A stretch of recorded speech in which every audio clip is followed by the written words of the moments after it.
మాట విన్నారా? ఆయన మర్మము ఆయన యందు భయభక్తులు గల వారికి తెలుస్తుందంట. ఈ భయము భక్తి అంటే ఏమిటో ఈరోజు ఒక కొత్త నిర్వచనం ఇస్తాను మీకు.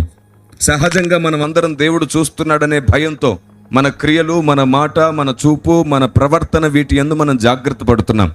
కాలంతో పాటు మనల్ని మనం మార్చుకుంటున్నాం.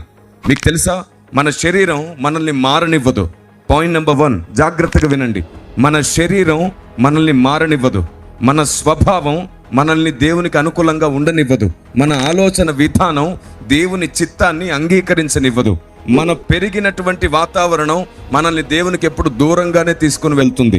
గుర్తుంచుకోండి, అపవాది వీటన్నిటిని ఆధారం చేసుకుని వాడికి నచ్చినది ఈ భూమి మీద చేస్తున్నాడు. మన శరీరం, మన ఆలోచన విధానం, మన చుట్టూ మనం పెరిగినటువంటి వాతావరణం. ఈ శరీరంలో ఏముంది? స్వభావ పాపం ఉంది. ప్రతి భక్తిని, ప్రతి భక్తుని అది రూల్ చేస్తుంది. మన ఆలోచన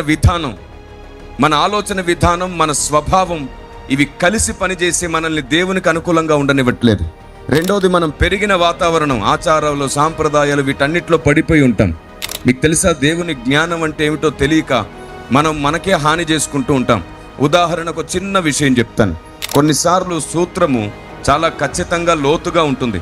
పరిశుద్ధాత్మ దేవుని చేయి పట్టుకుంటే వాటన్నిటిని మనం అర్థం చేసుకుంటాం. జ్ఞానంగా లేకపోతే మంచి సాంప్రదాయాలు కూడా నష్టాన్ని తెచ్చిపెడతాయి.